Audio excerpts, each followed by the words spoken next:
องค์พระธรรมกถึกหรือองค์เทศนาธรรมเช้านี้นะครับเอาได้รับเมตตาจากอาจารย์พระมหาชาญชัยธรรมเมธีเปรนธรรม9 ประโยคนะครับวัดคันธาวาสดอยหล่อในอดีตก็อยู่วัดเฮาเนี่ยนะครับวันนี้ได้เมตตาจะมาแสดงธรรมให้ผมฟังเด้อเป็นนาบุญเฮานะครับได้ฟังธรรมจากท่านนักเทศผู้รู้นะครับแต่เราจะรอสักกำนะครับรอหลวงพ่อเจ้าวาดมากำเนาะนั่งอยู่กับที่ก่อนนะครับ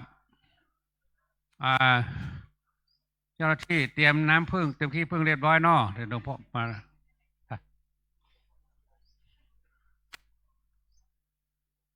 หลวงพ่ออาจจะตรงมาที่เตียนเลยนะครับผมจะเป็นคนให้สัญญานะหลวงพ่อตรงมาที่ตะเทียนไม่ขึ้นอาสนะพ่อหลวงพ่อจะไปศาสนกิจอื่นต่อนะครับเมื่อเช้านี้ถ้าหลวงพ่อพร้อมที่จะได้นะครับผมจะได้นมัสการพระคุณเจ้านะครับได้เจริญชัยมงคลคาถาเป็นมงคลนะครับเดี๋ยวนี้เรากำลังรอหลวงพ่อกำลังเดินทางมาอยู่นะครับ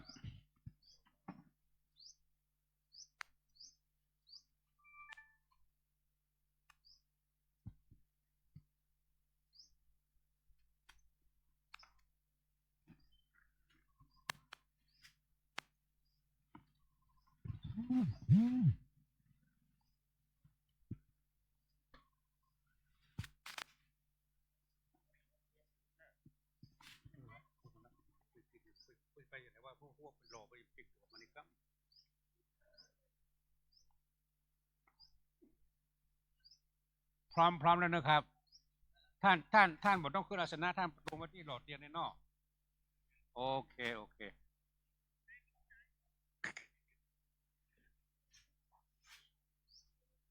กำลังจะหาคนขับรถผมโทรหาผู้เจ้าแล้วผมรับสายวันที่6 โมงแล้วผมโทรหาเพื่อน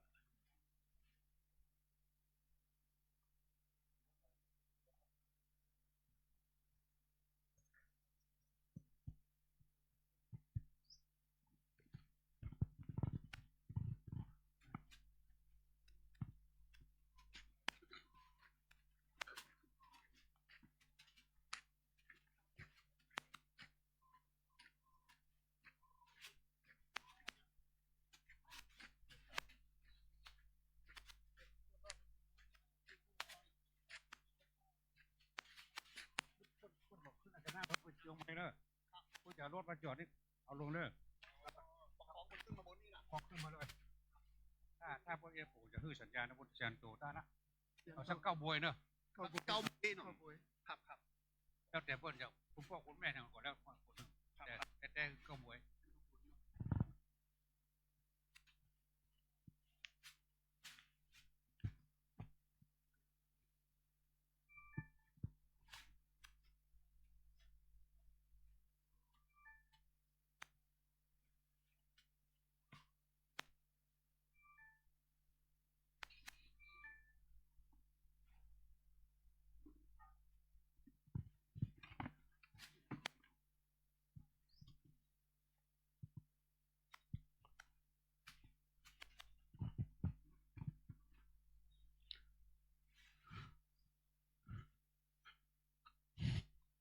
ครับเนื่องจากว่าหล่อเตียนที่สถานที่หล่อเตียนอยู่ด้านหลังนะครับหมู่เฮาก็เดียวถ้าที่ผู้ศรัทธาเฮานะครับบิดหน้าไปทางเตียนกำเนิดในขณะที่หลวงพ่อกำลังเททองเทขี้ผึ้งลงที่เตียนนะครับหมู่เฮาหันหน้าไปที่เตียนส่งใจไปที่ใจเตียนที่หลวงพ่อจะเทประนมมือด้วยนะครับกันเดียวนะครับเป็นงานเป็นมงคลในงานเฮาโดยนะครับ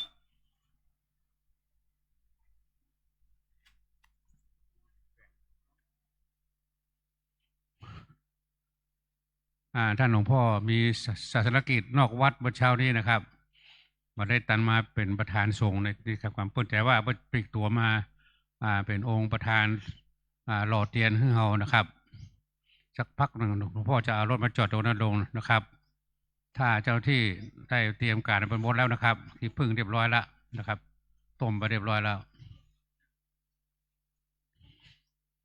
ถ้าพระคุณเจ้าเจริญชัยมงคลขาหมู่เฮานั่งอยู่กับที่บนมมือ แล้วก็ส่งตาส่งใจไปที่เตียนบนที่รอหลวงพ่อกำลังจะรอกันเดียวนะครับ หลังจากหลวงพ่อรอแล้วเขาจะไหว้พระรับทำพิธีของเฮาเสร็จจากพิธีฮอร์โมนแล้วหมู่เฮารอได้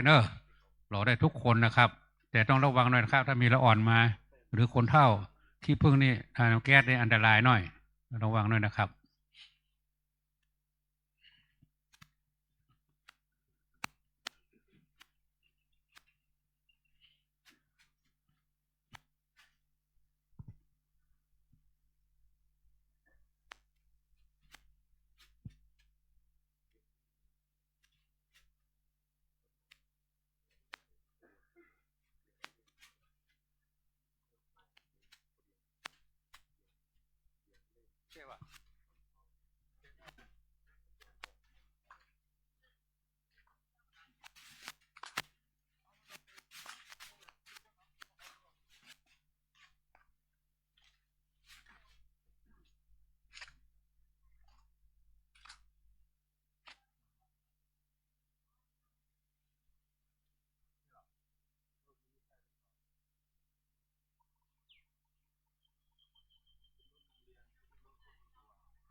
ครับขณะนี้หลวงพ่อรถหลวงพ่อมาถึงสถานที่แล้วหมอได้เตรียมตัวแล้วครับหันหน้าไปทางเตียนนี่ส่งใจไปทางเตียนนี่หลวงพ่อมาแล้วนะครับขอนิมนต์พระเถระทุกรูปเจริญชัยมงคลฐานะบัดนี้นะครับ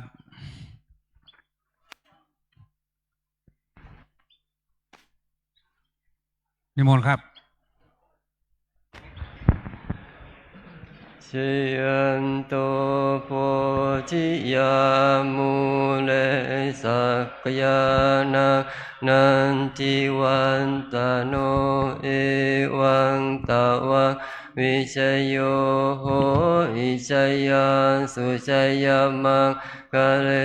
อปราชิตาปันลังเกสีเสปัทวิโปกะเรอภิเสเกสัพพพุทธานังอาคัปปัตโตปโมทติสุนากัตตังสุมังคลังสุปปะตังสุหุจิตังสุขโนสุมุตโตจะสุยิทังพรหมจาริสุปทาขินังกายกรรมังวาจากรรมังปะทักขินังปะทักขินังกัมมังปณิทิเตปะทักขินาปะทักขินานิกัตวะนาลพันตัตเตปัทธกิเนชยันโตโพธิยามูเลสักยานานันทิวันตโนตะวังวิชโยโหอิชยาชยมังคะเลอปราชิตาปันลังเกสีเสปัทวิโปกะเรอภิเสเกสัพพพุทธานัง อาคาปะโตปะโมตติสุนัขกัสสังสุมาคลังสุปะปะตังสุหุติตังสุขโนสมุตโตจะสุยิทังพรหมจาริสุปทักขินังกายกรรมังวาจากรรมังปทักขินังปทักขินังมโนกรรมังปณิทิเตปทักขินาปทักขินานิกัตวะนะละพันตัตเถปัฏฐาคิเน สาธุสาธุสาธุครับอัปโหลดปฐมขี้ผึ้งเสร็จเรียบร้อยนะครับ หลังจากนั้นเราทำพิธีเสร็จแล้วพระสงฆ์องค์เจ้าเทแล้วครับหม่อมว่างเมื่อไรหมู่เจ้าบ้านเอาเทเดนเนอร์ครับต่อไปเขาจะเริ่มพิธีทางหน้าแล้วนะครับ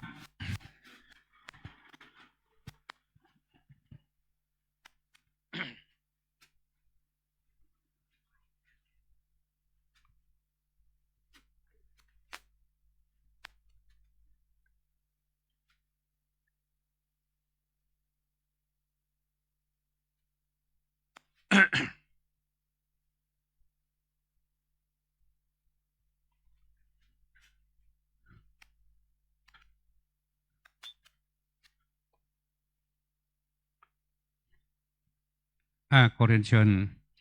แม่ชีกนกศรีสิทธิชัยประธานแม่ชีนะนิมนต์ขอกราบพระนานิมนต์อาจารย์พระมหาอ่าชาญชัยธรรมเมธีประเด็นธรรม9ประโยคนะครับวัดคันธาวาสโดยหล่อ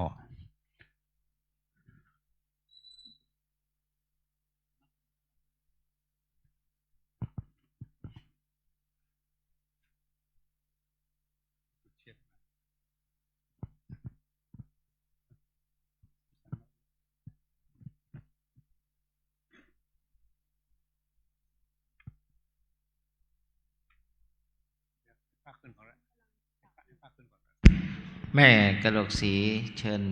กดสวิตช์บูชาพระพุทธ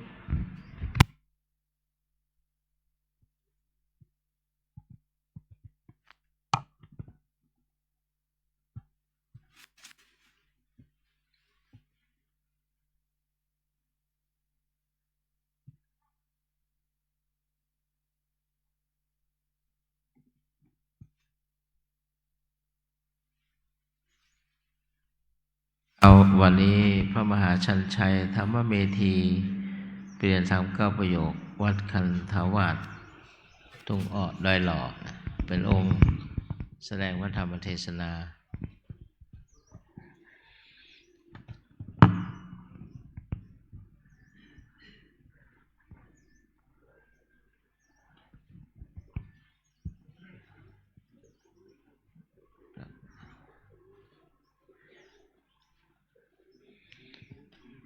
แล้วก็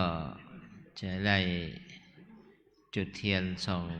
บูชาพระอภิธรรมด้วยคุณแม่เจริญพรพอดีเช้าวันนี้โลตัสนิมนต์ไปรับบาตรก็เลยมันได้มาคุมที่นี่ไปโลตัสมาแล้วเนี่ยไม่ใช่โลตัสแมคโครมันติดกันเลยแมคโครโลตัสนะก็เลยถือบาตรนั่งรถก๊อฟมานี่แล้วก็อนุโมทนาญาติโยมได้ใส่บาตรพระกตัตตาจารย์และกรรมรหะทุกรูปคุณแม่ยื่นไปนิดๆนึงนี่จุดเทียนบูชาแม่กนกศรีสิทธิชัยหัวหน้าผู้ประสานงานกิจการแม่ชีวัดพระธาตุศรีจอมทองเพราะนั้นจะได้นำเข้าสู่ศาสนา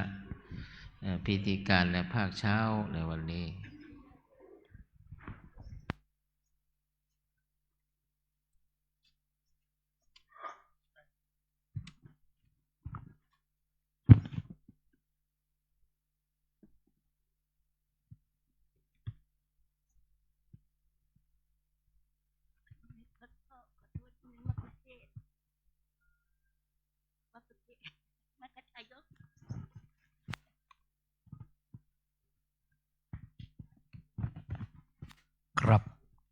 พร้อมแล้วทุกคนทุกท่านกลับพร้อมเดียวกันครับกลับหนึ่งกลับสองกลับสามอิมินาสักกาเลนะตังโพธังอภิปูชยามะอิมินาสักกาเลนะตังธัมมังอภิปูชยามะอิมินาสักกาเลนะสังฆังอภิปูชยามะอะระหังสัมมาสัมพุทโธภะคะวาพุทธังภะคะวันตังพิวาเทมิสวากขาโตภะคะวะตาธัมโมธัมมังนามัสสามิสุปฏิปันโนภะคะวะโตสาวกสังโฆสังฆังนามามิมะยังพันเตเตสาละเนนาสาหะปัญจศีลานิยาจามะตุเตยัมเปมายังพันเตติสาละเนนาสาหะปัญจศีลานิยาจามะตาเตยัมเปมายังพันเตติสาละเนนาสาหะปัญจศีลานิยาจามะนะโมตัสสะภะคะวะโตอะระหะโตสัมมาสัมพุทธัสสะนะโมตัสสะภะคะวะโตอะระหะโตสัมมาสัมพุทธัสสะนะโมตัสสะภะคะวะโตอะระหะโตสัมมาสัมพุทธัสสะนะโมตัสสะภะคะวะโตอะระหะโตสัมมาสัมพุทธัสสะนะโมตัสสะภะคะวะโตอะระหะโตสัมมาสัมพุทธัสสะนะโมตัสสะภะคะวะโตอะระหะโตสัมมาสัมพุทธัสสะพุทธังสรณังคัจฉามิพุทธังสรณังคัจฉามิธัมมังสรณังคัจฉามิธัมมังสรณังคัจฉามิสังฆังสรณังคัจฉามิสังฆังสรณังคัจฉามิทุติยัมปิพุทธังสรณังคัจฉามิทุติยัมปิพุทธังสรณังคัจฉามิทุติยัมปิธัมมังสรณังคัจฉามิทุติยัมปิธัมมังสรณังคัจฉามิทุติยัมปิสังฆังสรณังคัจฉามิทุติยัมปิสังฆังสรณังคัจฉามิตติยัมปิพุทธังสรณังคัจฉามิตติยัมปิพุทธังสรณังคัจฉามิต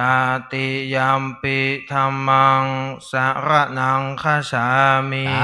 ติยัมปิธัมมังสรณังคัจฉามิตติยัมปิสังฆังสรณังคัจฉามิตติยัมปิสังฆังสรณังคัจฉามิปานาติปาตาเวระมณีสิกขาปะตังสมาธิยามิปานาติปาตาเวระมณีสิกขาปะตังสมาธิยามิอตินนาตานาเวระมณีสิกขาปะตังสมาธิยามิอตินนาตานาเวระมณีสิกขาปะตังสมาธิยามิกาเมสุมิจฉาจาราเวระมณีสิกขาปะตังสมาธิยามิกาเมสุมิจฉาจาราเวระมณีสิกขาปะตังสมาธิยามิมุสาวาตาเวระมณี สิกขาปะตังสมาธิยามิ มุสาวาทาเวรมณีสิกขาปะทังสมาธิยามิ สุราเมรยะมัชฌะปมาทัฏฐานาเวรมณีสิกขาปะตังสมาธิยามิ สุลาเมลายามาชาปามาตฐานาเวรมณี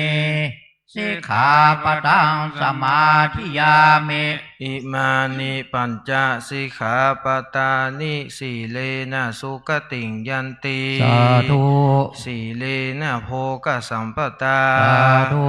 สีเลนะนิพุติงยันติ สาธุ ตัสมาสีลังวิโสทะเย มหาพันเตพระมาจาโลกาธิปเทสหัมปเทกัดอัญชะเลอันทิวลังอัญญาจทาสันติทาสัตตาปรัสสกาสาติกาเทเสตุธรรมังอนุกัมปิมังปัจฉัง นะโมตัสสะภะคะวะโตอะระหะโตสัมมาสัมพุทธัสสะนะโมตัสสะภะคะวะโตอะระหะโตสัมมาสัมพุทธัสสะนะโมตัสสะภะคะวะโตอะระหะโตสัมมาสัมพุทธัสสะมาวะมันเยทะปุญญัสสะนะมัตตังอาคมิสติอุทะพินทุนิปาเตนะอุทะกุมโภปิปุรติปุรติทีโรปุญญัสสะโทกังปิอาจินันติณบัดนี้จักรับประทานแสดงพระธรรมเทศนาพรรณนาว่าด้วยเรื่องอย่าดูถูกบุญกุศลว่าเล็กน้อยอันเป็นศาสนธรรมคำสอนขององค์สมเด็จพระชินวรสัมมาสัมพุทธเจ้าเพื่อเป็นเครื่องประคับประคองจรองศรัทธาประดับปัญญาปรมีอนุโมทนากุศลบุญราศีทั้งฝ่ายบรรพชิตและฝ่ายคฤหัสถ์ญาติโยมพอสมควรแก่เวลาสืบต่อไป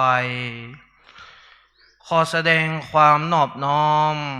แด่พระรัตนตรัยคือพระพุทธพระธรรมพระสงฆ์แด่สรีระร่างสังขารรูปเหมือนพระเดชพระคุณพระพรหมมงคลหลวงปู่ทองสิริมังคระมหาเถระที่เคารพอย่างสูงยิ่งขอถวายความเคารพพระเดชพระคุณพระเจ้าคุณพระสุวรรณเมธีรองเจ้าคณะจังหวัดเชียงใหม่เจ้าอาวาสวัดพระธาตุสี่จอมตองวรวิหารพระเดชพระคุณพระท่านเจ้าคุณพระอมรเวทีผู้ช่วยเจ้าอาวาสวัดพระธาตุสี่จอมตองวรวิหารพระเดชพระคุณท่านเจ้าคุณพระศรีศิลปาจารย์ที่ปรึกษาเจ้าคณะภาคเจ็ดผู้ช่วยเจ้าอาวาสวัดพระธาตุสี่จอมตองวรวิหารพระเถรานุเถระครูบาอาจารย์ทุกรูปผู้เข้าปริวาสกรรมและเจริญปอนศรัทธาญาติโยมอุบาสกอุบาสิกาผู้ฝักใฝ่ในบุญในกุศลสาธุชนทั้งหลายทุกคนทุกท่านเบื้องต้นนั้นเจริญปอนญาติโยมทั้งหลายเอามือวางลงได้นั่งในอาการที่สงบซึ่งเฮาท่านทั้งหลายญาติโยมนั้นมาร่วมกันบำเพ็ญบุญบำเพ็ญกุศลถือว่าได้มาปรารภในงานเข้าปริวาสกรรมของวัดพระธาตุสี่จอมตองวรวิหารประจำปีพุทธศักราช 2568 ภายในปีนี้ในนามวัดพระธาตุสี่จอมตองวรวิหารนั้นจัดให้มีการตักบาตรทำบุญ และการสดับรับฟังพระธรรมเทศนาทั้งภาคเจ้าและก็ภาคค่ำซึ่งโดยปกตินั้นทางวัดก็มีการแสดงธรรมทั้งวันพระและก็วันโกนวันโกนนั้นแสดงธรรมตอนค่ำหนึ่งกันส่วนวันพระนั้นแสดงภาคเจ้าหนึ่งกันภาคค่ำก็แสดงปาฐกถาธรรมคือเน้นให้มีการสดับรับฟังพระธรรมเทศนาญาติโยมทั้งหลายพระธรรมเทศนานั้นเป็นธรรมคำสอนขององค์สมเด็จพระชินวรสัมมาสัมพุทธเจ้าซึ่งแตกต่างจากบทละครบทภาพยนตร์บทละครทีวีบทประพันธ์อย่างอื่นเพราะว่าบทละครบททีวีโทรทัศน์นั้นแต่งไปตามอารมณ์ของศิลปินทั้งอิทธารมณ์ที่น่าพอใจและอนิทธารมณ์ที่ไม่น่าพอใจพรรณนาถึงเรื่องราวความรู้สึกในจิตในใจของศิลปินตามอำนาจความโลภความโกรธความหลงบางครั้งก็มีข้อความที่เป็นจริงบ้างบางครั้งก็มามีข้อความที่เป็นจริงเลยแต่มุ่งหมายเพื่อเอาความเพลิดเพลินเป็นที่ตั้งแต่ธรรมะของพระพุทธองค์นั้นเป็นสัจธรรมคือเป็นความจริงพรรณนาความเป็นไปของโลกอย่างความเป็นจริงแล้วก็เป็นอากาลิโกคือใจได้ทุกยุคทุกสมัยฉะนั้นเลยเป็นน้ำพระธรรมนั้นเป็นน้ำที่ประเสริฐน้ำที่เลิศในบทสวดสรพัญญะที่สรรเสริญคุณของพระธรรมว่าธรรมะคือคุณากรส่วนชอบสาธรดุจดวงประทีปชัชวาลคุณากรนั้นแปลว่าบ่อเกิดแห่งคุณความดีธรรมะเนี่ยเป็นบ่อเกิดแห่งคุณความดีทานศีลภาวนาส่วนชอบสาธรนั้นมีความชอบโดยส่วนเดียวสาธรคือช่วยเหลือธรรมะนั้นสามารถช่วยเหลือให้บุคคลผู้ประพฤติตามนั้นบัดตกไปในทางที่ชั่วร้ายพ้นจากความทุกข์นั่นแหละ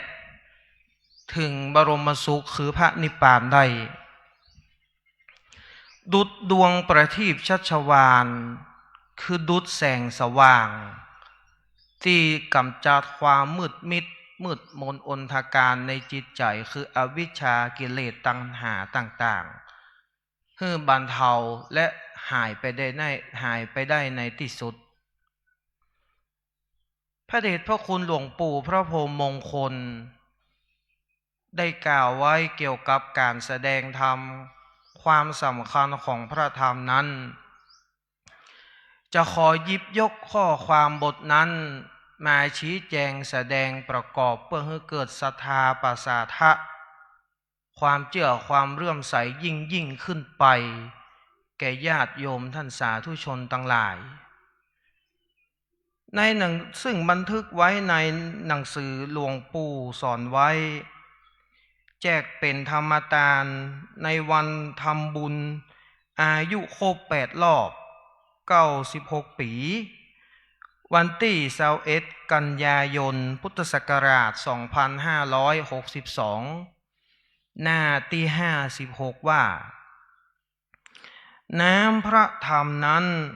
ประเสริฐยิ่งกว่าน้ำธรรมดาในโลกนี้น้ำธรรมดาที่อยู่ในภาคพื้นโลกก็ดีตกลงมาจากฟากฟ้าก็ดีเขาเอามาดื่มยังเย็นจื่นอกจื่นใจได้ส่วนน้ำพระธรรมย่อมมีความเย็นยิ่งกว่านั้นน้ำพระธรรมจะตกลงมาณที่ใดอันมนุษย์และเทพยดาย่อมควรบูชา ใครก็ตามได้แสดงธรรมเฮาต้องเคารพแม้แต่พระพุทธองค์ก็ยังเคารพพระธรรมทั้งที่พระองค์เป็นธรรมราชาแห่งธรรมเพราะเหตุด้วยผลดัง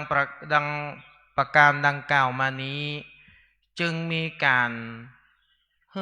ารแสดงพระธรรมเทศนาเน้นถึงการฟังเทศน์นิมนต์องค์พระธรรมกถึกพระนักเทศน์แต่ละที่มีความสามารถแต่ละพื้นที่อยู่ณที่ไหนตำบลไหนวัดพระธาตุนิมนต์มาเพื่อให้พระธรรมนั้น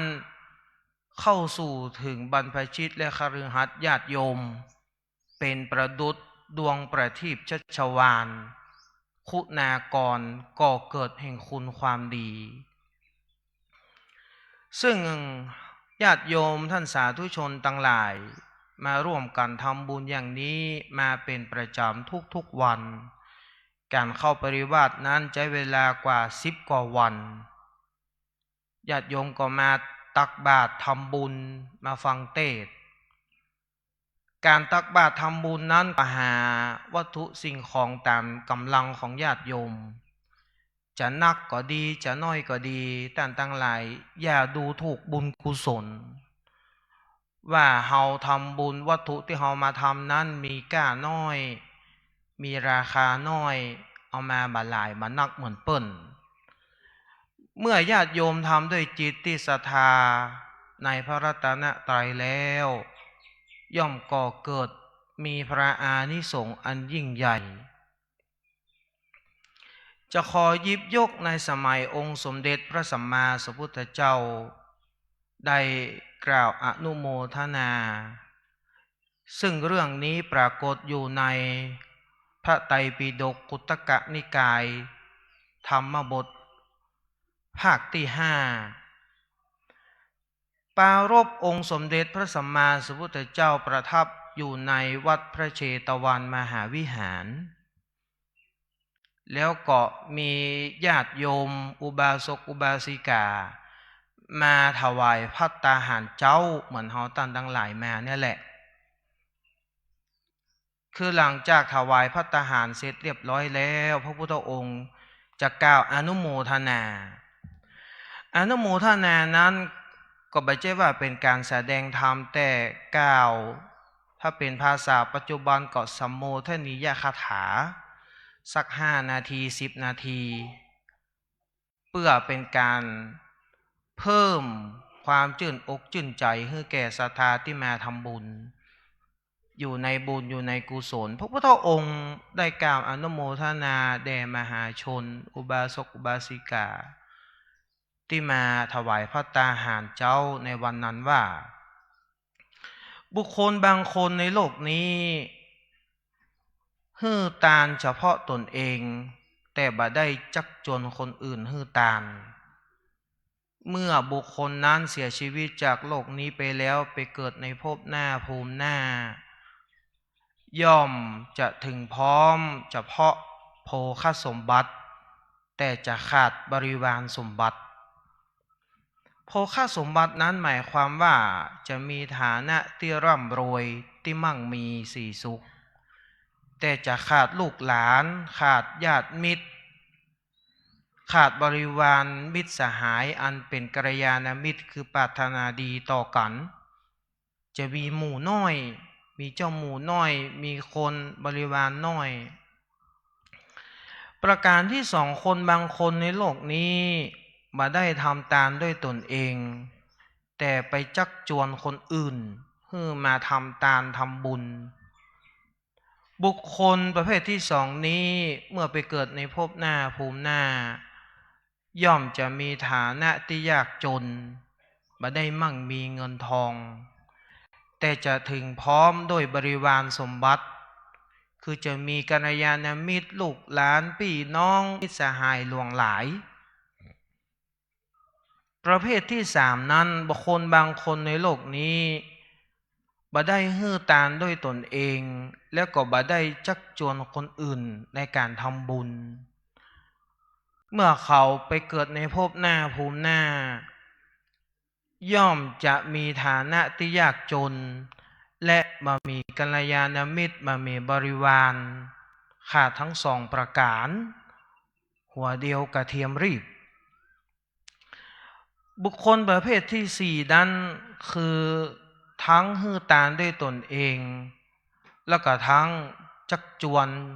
คนอื่นในการทำบุญฮื้อตาน บุคคลประเภทนี้จะถึงพร้อมด้วยโภคะสมบัติและบริวารสมบัติ มีฐานะที่ร่ำรวยมั่งมีสีสุข แล้วมีบริวารญาติมิตรกัลยาณมิตรลูกหลานที่ปรารถนาดีต่อการเป็นมหาชน พอพระพุทธองค์แสดงตัดอนุโมทนาอย่างนี้ในพระวิหารที่วัดเชตวันแล้ว มีป้าจายบัณฑิตอยู่คนหนึ่ง มีความคิดว่าโอ้น่าอัศจรรย์จริง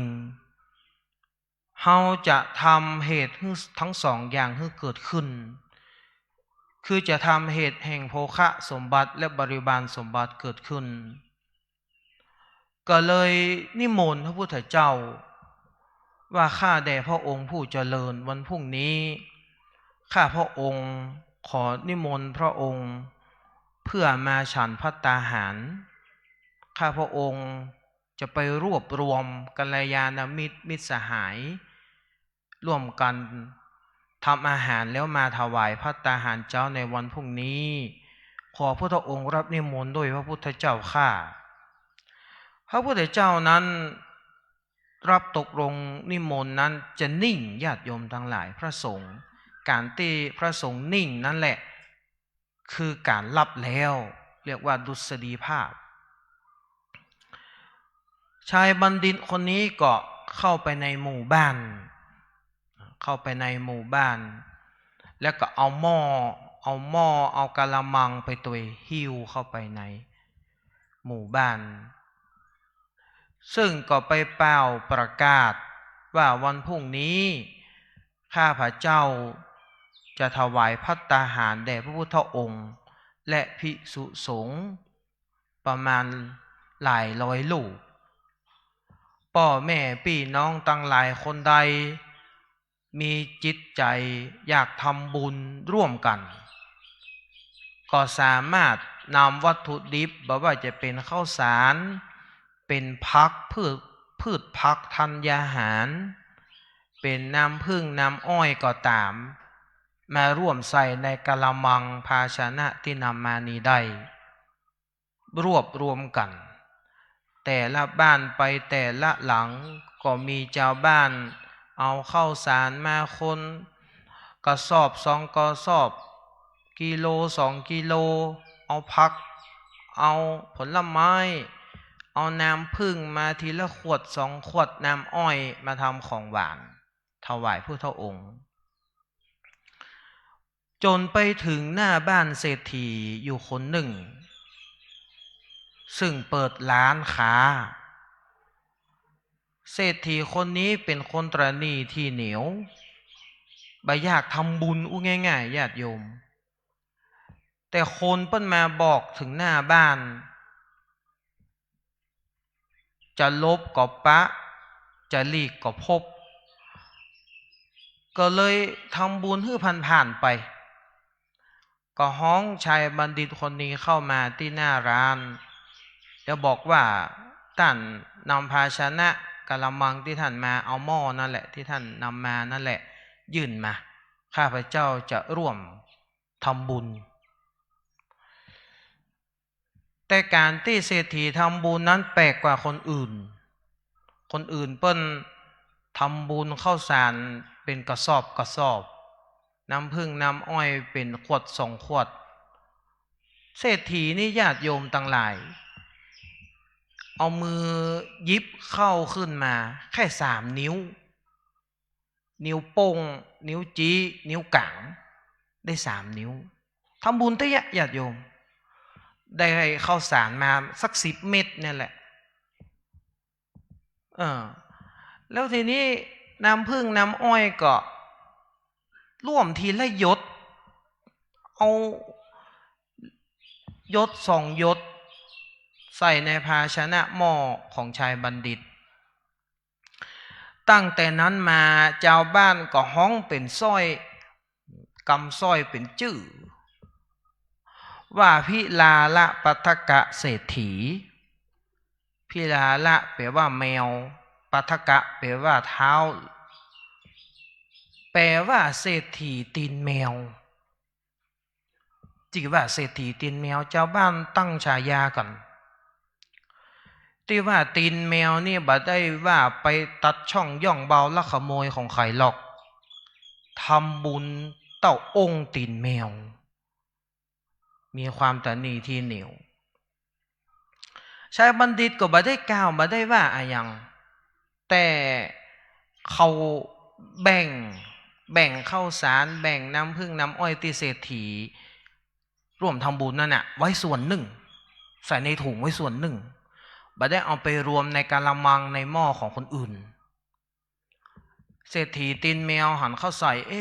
ชายคนนี้นี่จะต้องเอาไปประจานแน่ไปนินตาไปเยาะเย้ยเฮาให้คนอื่นไปเล่าขวัญเฮาว่าทำบุญต่อตีนแมวอันเนี้ยของทำบุญเศรษฐีก็เลยให้คนใจนี่ติดตามไปติดตามชายบัณฑิตคนนี้ไปว่าจะไปนินตาเฮาก่อชายบัณฑิตคนนี้ก็ไปนำของต่างๆไปที่โรงครัวของวัดเชตวันเหมือนโรงครัวของวัดพระธาตุสีจอมทองนั่นแหละเพิ่นจะทำอาหารถวายแด่พระสงฆ์แด่พระพุทธองค์แล้วก็มีชาวบ้านมาร่วมกันนะญาติโยมมาร่วมกันทำอาหารเอาข้าวสารเอาน้ำผึ้งน้ำอ้อยผักกาดขาวบรอกโคลี่นี่ยกตัวอย่างมารวมกันแล้วก็ทำอาหารด้วยกันตัวไม่ใช่แค่มาหอมร่วมกันทำอาหารตั้งเตาหุงข้าวผัดผักแกงเผ็ดนี่ซึ่งพอทำอาหารร่วมกันชายบัณฑิตก็นำข้าวสารสัก10 เม็ดน้ำผึ้งน้ำอ้อยที่เศรษฐีทำบุญเนี่ยก็เอาใส่หม้อทำอาหารหยดใส่หม้อทำอาหารในขณะหยดนั้นก็กล่าวว่าขอผลบุญใหญ่จงบังเกิดแด่ท่านเศรษฐีโดยขอผลบุญใหญ่จงบังเกิดแด่ท่านเศรษฐีโดยคนใจของเศรษฐีดักฟังอยู่ข้างครัวหลังจากนั้นก็กลับมารายงานเศรษฐีถามว่าบัณฑิตอู้ไอ้อย่างพ่องเล่าขวัญเฮาก็นินตาเฮาก็คนใจบอกว่าโอ้ยท่านเศรษฐีชายบัณฑิตคนนั้นบ่ได้นินตาบ่ได้ว่าร้ายท่านหรอกแต่กลับอวยพรให้ท่านเนี่ยได้มีบุญมีกุศลที่ได้ถวายทานข้าวสารเศรษฐีก็ยังบ่ปลงใจเชื่อญาติโยมก็ว่าวันพรุ่งนี้เนี่ยตอนถวายภัตตาหารแด่พระพุทธองค์เนี่ยเฮาจะไปร่วมถวายด้วยที่วัดจะไปดูเหรอว่าชายบัณฑิตคนนี้จะกล่าวให้เฮาหน้าอายก่อนในที่ประชุมในท่ามกลางมหาชนชาวบ้านว่าเฮาทำบุญแค่ปลายตีนแมว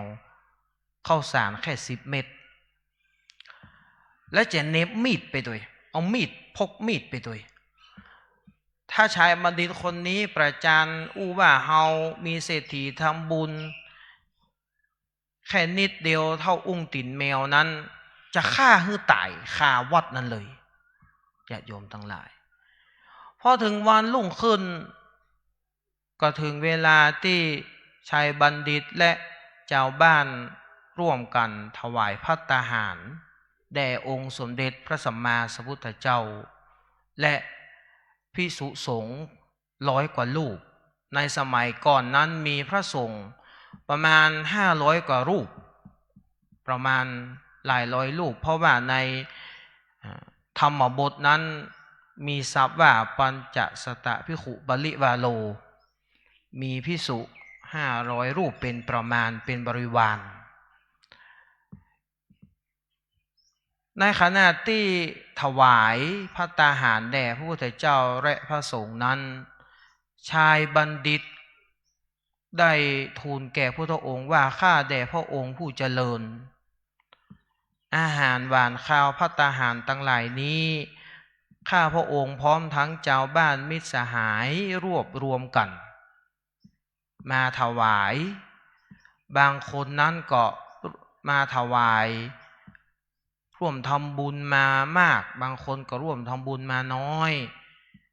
ตามกำลังของแต่ละคน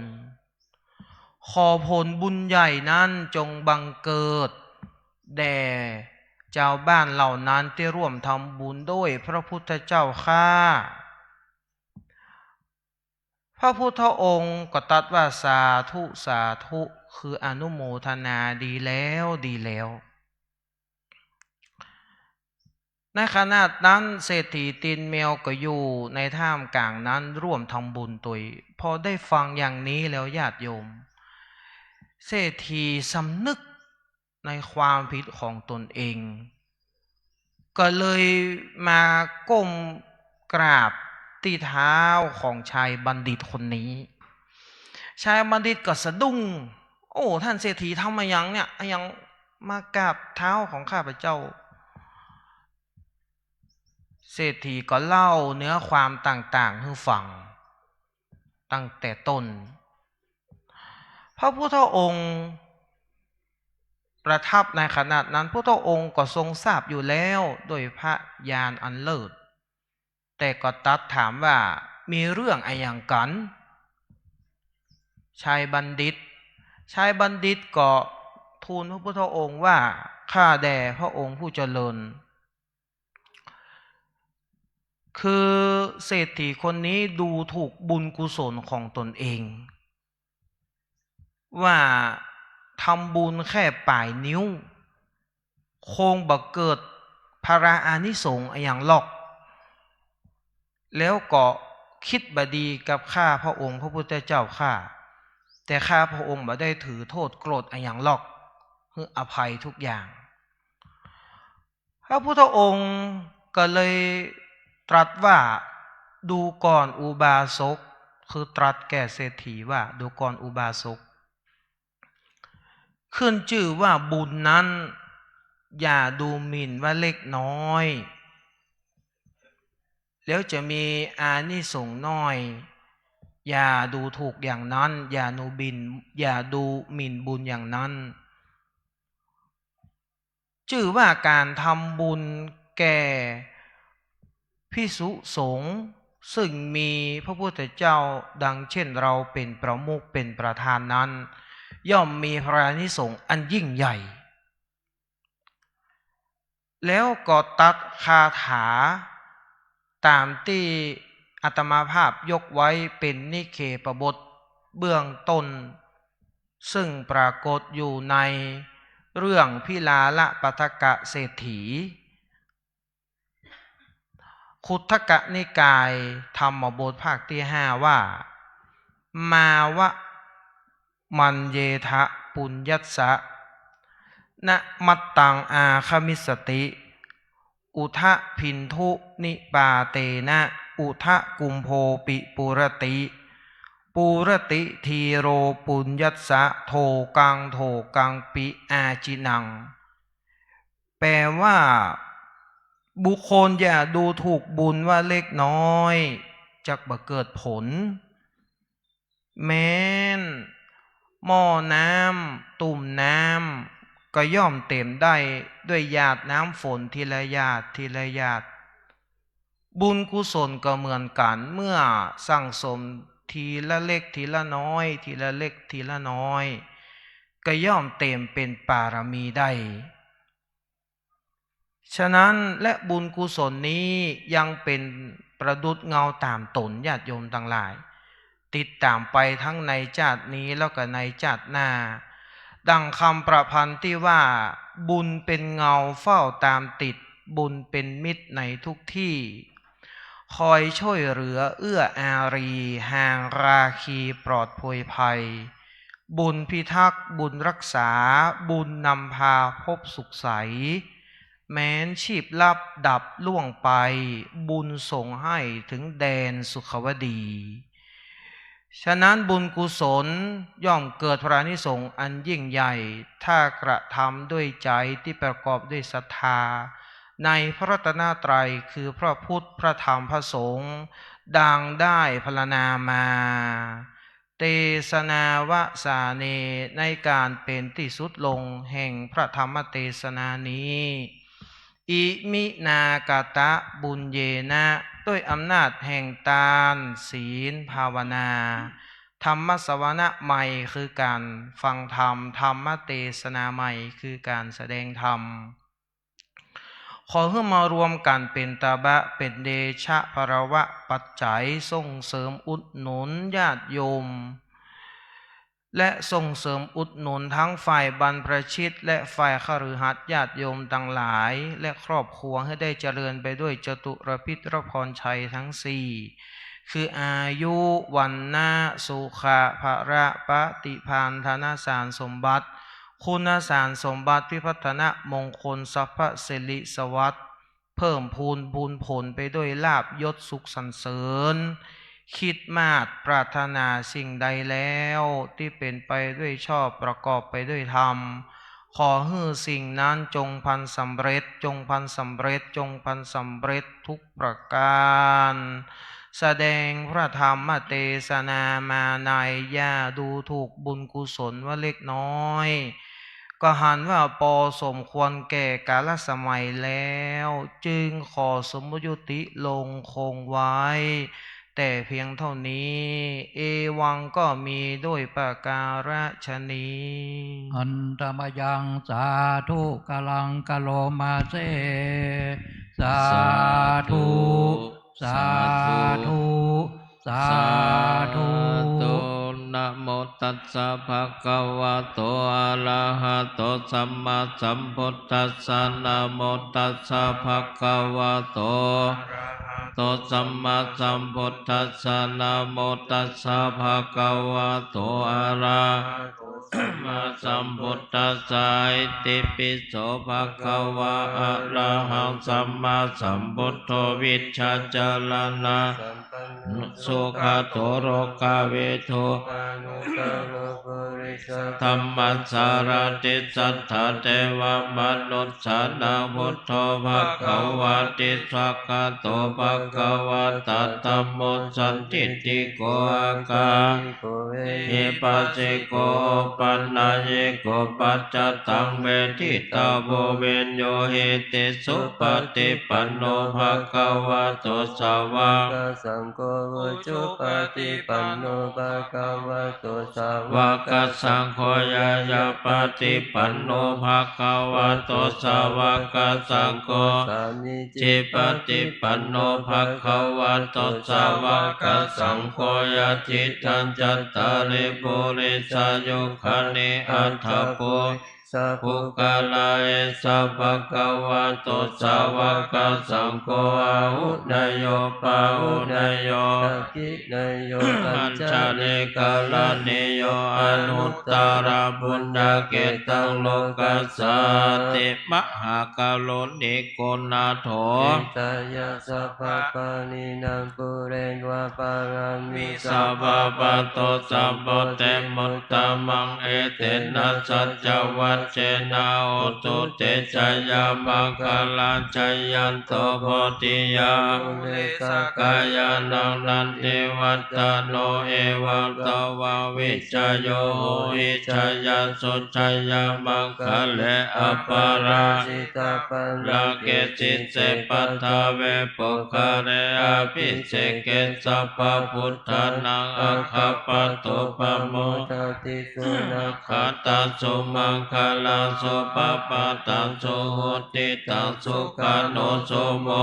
ตุจะสุเยตังพรหมจาริสุปตักกินังกายกรรมังวาจากรรมังปัจจกินาปัจจกินามโนกรรมังปณิจิเตปัจจกินาปัจจกินาเนกัตวานาลาบันตาเทปัจจกิเน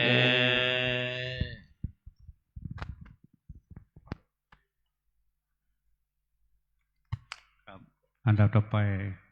ขอเรียนเชิญพลป้อวสันต์วัดวันท็อก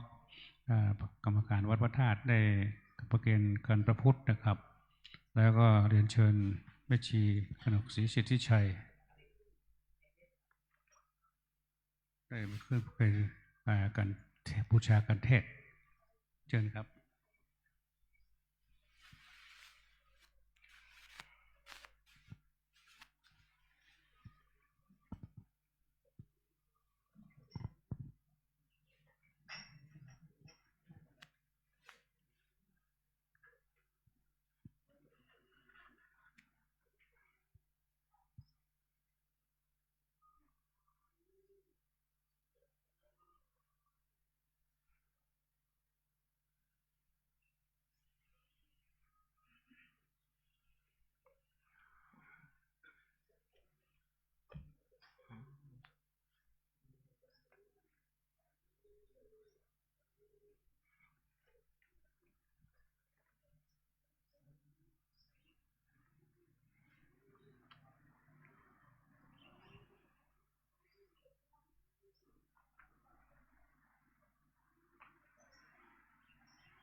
เชิญทุกท่านน้อมรับพรกันเทศนะครับ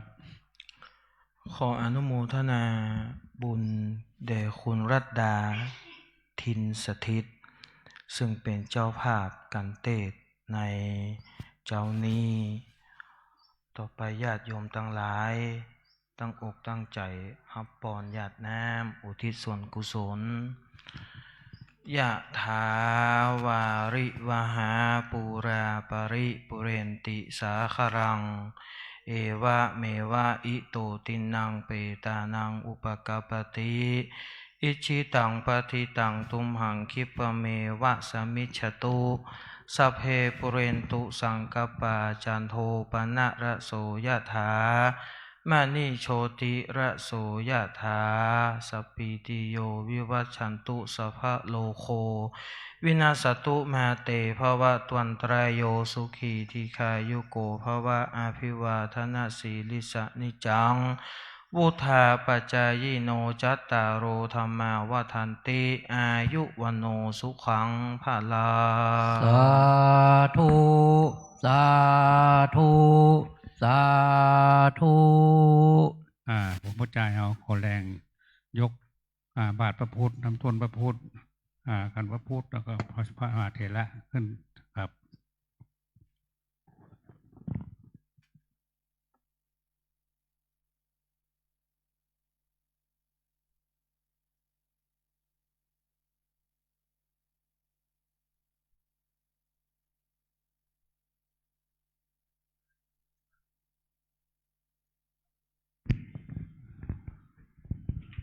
ราชตา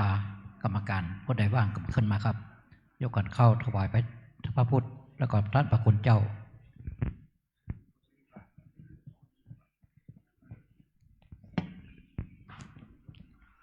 ส่วนมากกรรมการวัดนี่จะอยู่ในวัยสวคือสูงวัยเด็กๆไปโรงเรียนหนุ่มสาวไปห้างสำหรับผู้ที่แสวงหาความสว่างก็คือพระท่านสวมาวัดเลี้ยวซ้ายแลขวาประธานกรรมการคุณพ่อก็80 กว่าแล้วสาธุสรุปก็คือไม่รู้จะใช้ใครซ้ายก็70ขวา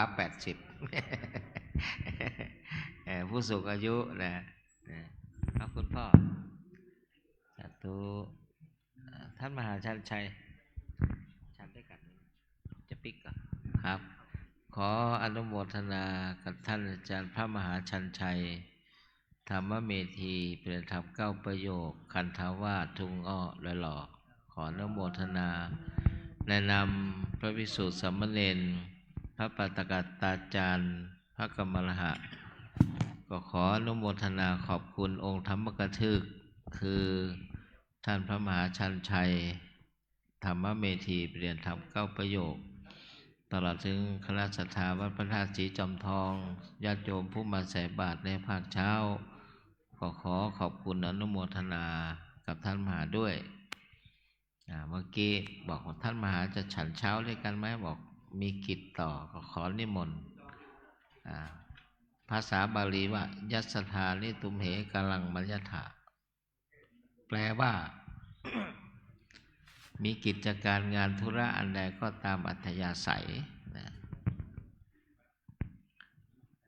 แต่ไม่ได้แปลว่า let's go ในภาษาอังกฤษนี่มันความหมายไปอีกอย่าง let's go คุณพ่อพระนานประกอบพิธีต่อ ครับพร้อมแล้วก็กล่าวคำถวายนะครับเด้อ นะโมตัสสะภะคะวะโตอะระหะโตสัมมาสัมพุทธัสสะนะโมตัสสะภะคะวะโตอะระหะโตสัมมาสัมพุทธัสสะนะโมตัสสะภะคะวะโตอะระหะโตสัมมาสัมพุทธัสสะว่าพบเจครับเอมานิมายังพันเตพัตตานิสะปาลิวาลานิภิกขุสังฆสะโอโนชยามะสาธุโนพันเตภิกขุสังโฆอิมานิพัตตานิสะปาลิวาลานิปฏิคานาตุอามากังเฮคาลตังหิตายะสุขายะข้าแด่พระสงฆ์ผู้เจริญข้าพระเจ้าทั้งหลายขอน้อมถวายภัตตาหารพร้อมทั้งบริวารทั้งหลายเหล่านี้แก่พระภิกษุสงฆ์ขอพระภิกษุสงฆ์จงรับภัตตาหารพร้อมทั้งบริวารทั้งหลายเหล่านี้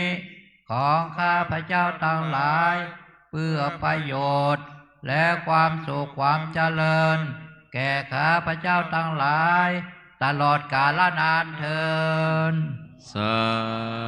ธุนิมนต์ท่านอุปโลกอัปโลก ขอรับอนุญาตจากท่านเจ้าคุณนะครับ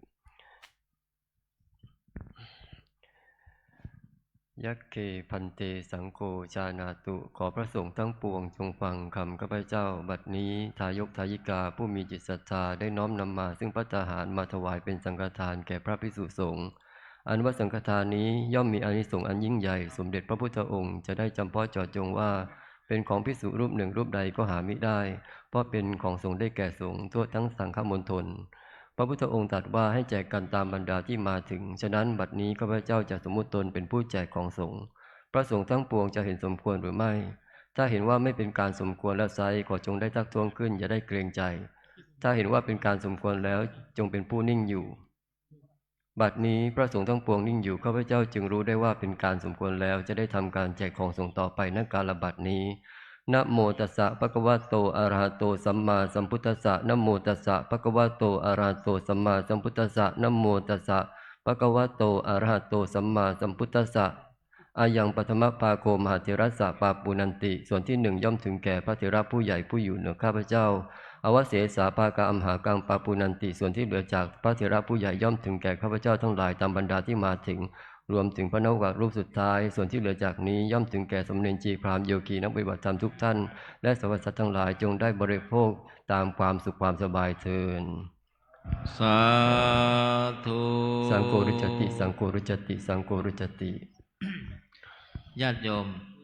เตรียมรับพรเนออุทิศกุศลเนอพระอุ้ยแม่หม่อนสัมพันธวงศาผู้เป็นสัมพันธชนของเรา ยะถาวาริวหาปุราปริปุเรนติสาคารังเอวเมวะอิโตทินังเปตานังอุปกปปติอิจิตังปฏิทังตุมหังคิปะเมวะสมิจฉตุสัพเพปุเรนตุสังกปาจันโทปนาลโสยะถามณิโชติรโสยะถา สัพพิติโยวิวัจจันตุสัพพะโรโควินาศตุมาเตภวัตวันตรายโยสุขิติขายุโกภวะอภิวัตนาสิลิสนิจาวุฒาปัจจายโนจัตตารโอมาวัฏันเตอายุวันโนสุขังภาลังอายัญจะโคทักขินาเตนาสังกัมเมสุปเตติตาเตกรัตตังอิตายาสัทธานาโสอุปกาปฏิโสยาติธัมโมจะยังนิทัสสิโตเปตานาภูชาจักตาอุราราภลันจะเพโคนามโนปทินนางตุมเหหิปุญญาปสุตังอนาปกันเตรัตนาตยานุภาเวนรัตนาตยเตชัสสะทุกขโรคพยาเวราโสกาสัจจุปัสสวะอเนกาอันตรายาปิเวนัสสันโตอาเสสโตชยเสทิฐานังลาภังโสทิภคยาสุขังพลังสิริอา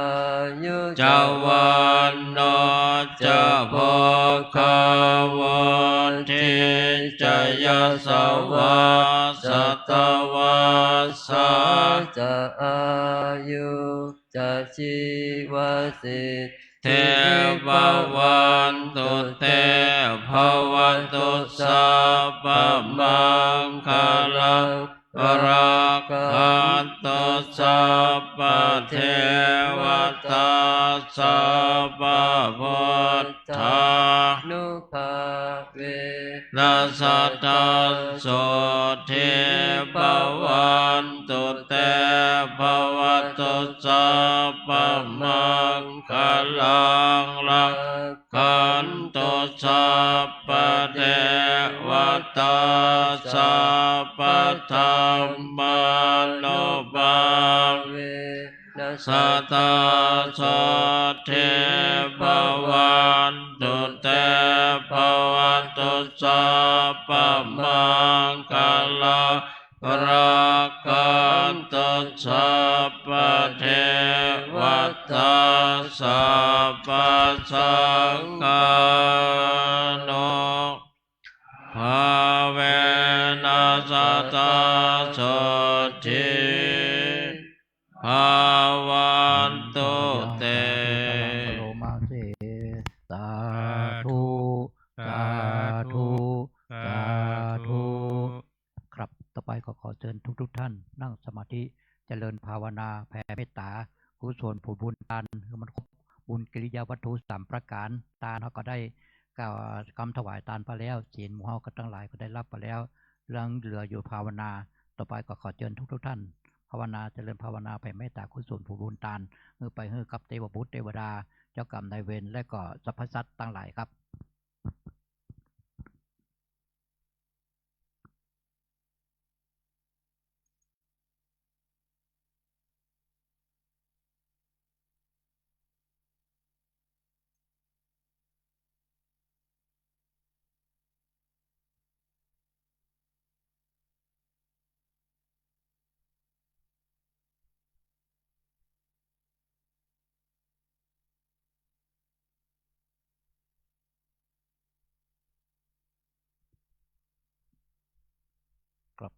สมควรแก่เต็มอิตังทานากรรมังนิพพานาปัจจยโยโหตุโนนิจังอิตังศีลา กัมมังนิปานาปัจจยโยโหตุโนนิจังอิตังภาวนากัมมังนิปานาปัจจยโย โหตุโน โนนิจัง จังกินเจโก กุ จา สา ลั ลั ง งกตาปังกัมมังสัพเพกติหิกตังปุญญังโนอนุโมทันโต สุนันโต พุนโตเยเทวาอาสามิงคาเนอาทิกากาทิกาโยกาสัตตาหุนตุสัพพสัตตา นังสุ ทุก ขี ขี อั อั ต ต ตา ตา นั นั ง งบาลิหารันตุมาตาปิตาสุขิตาหุนตุทุกขปามุจจันโต อ ปิ ภิ ญ ญา ญา ติ ติ กาก า สุ สุ ขิ ขิ ตา ตา หุ หุ น น โต โต ตุ ตุ ก กา ปา ปา มุ มุ จ จ จั จั น น ตุ ตุ สั สั พ พ เพ เพ อั อั ญ ญ ญา ญา ติกา สุ สุ ขิ ขิ ตา ตา หุ หุ น น โต โต ตุ ตุ กา กา ปา ปา มุ มุ จ จ จั จั น น ตุ ตุ สั สั พ พ เพ เพ ปิ ปิ สา สา สั สั พ พ เพ เพ ยา ยั คา คา สั สั พ พ เพ เพ เป เป ตา ตาสุขิตา หุ หุ น น โต โต ตุ ตุกาปามุ มุ จ จ จั จั น น ตุ ตุ สั สั พ พ เพ เพ นั เน ก ก ขัต ตา ตา สุ สุ ขิ ขิ ตา ตา หุนโต ตุ ตุ กาก า ปา ปา มุ มุ จ จ จั จั น น ตุ ตุ สั สั พ พ เพ เพ เท เท วาว า สุขิตา หุ หุ น น โต โต ตุ ตุ กาก า ปา ปา มุ มุ จ จ จั จั น น ตุ ตุ สั สั พ พ เพ เพ อา อา จา จา ริ ริ โย โย ปั ปั จ จ จ จ ย ย ยา สุขิ สา ตา หุ หุ น น โต โต ตุกาปามุจจั จั น น ตุ ตุ สั สั พ พ พ พะ สั สั ม ม ป ปัต ติ ติ นั นั ง งสะมิจันตุโว วันตาเมโพธัง สั สั พ พ พ พะ เม เม ตุสังฆมัฏฐาเมพันเต เท วั วัน น ตา ตา มิ มิ ธั ธั ม ม มั มั ง ง สั สั พ พ พ พะ เม เม โต โต สั สั ง ง ฆ ฆ มั มั ฏ ฏ ฐา ฐา เม เม พั วัน น เต เต วั วัน น ตา ตา มิ สังฆังสั สั พ พ พะ พะ เม เม โต โต สั สั ง ง ฆ ฆ ั มั มั ฏ ฏ ฐา ฐา เม เม วั วัน น เต เต วั วัน น ตา ตา มิ มิ คุ คุ ณ ณ โล โล อุ ปั ปั ช ช ฌา ฌา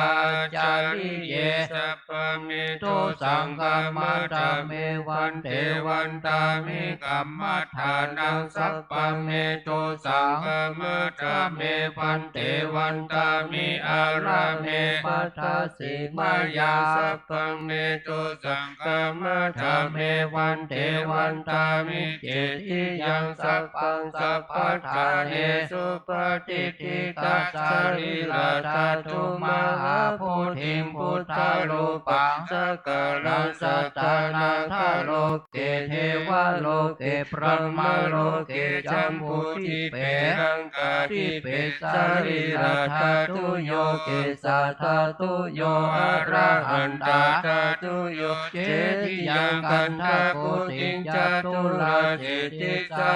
เสธรรมกันเตสัพเพสัพพะเจติยังอหังวันตามิสัพพะโส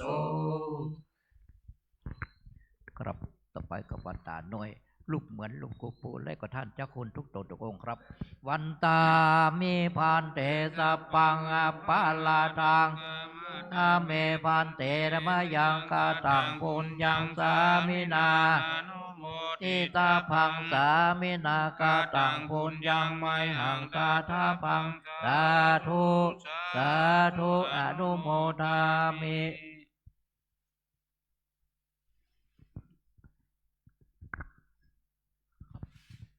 ต่อไปก็วันตาน้อยท่านเจ้าคุณและก็ท่านทุกคนเจ้าทุกลูกตนทุกองค์ครับวันตาเมพันเตสัพพังอปาลาทังกามัสเมวันเตนะมะยังกาตังปุญญังสามินาทิตาพังสามินากาตังปุญญังไมหังตาทาพังสาธุสาธุอนุโมทามิ ในนามพระสงฆ์ทั้งนั้นทั้งปกตัตตาจารย์และกรรมลหะกล่าวว่าอภิวาทนาสีลิสานิจังวุธาปัจจายโนจตตารโอธรรมาวัฏันติอายุวโนสุขังภาลา สาธุสาธุสาธุครับก้าวกับลาพร้อมเดียวครับอัตตานิมายังพันเต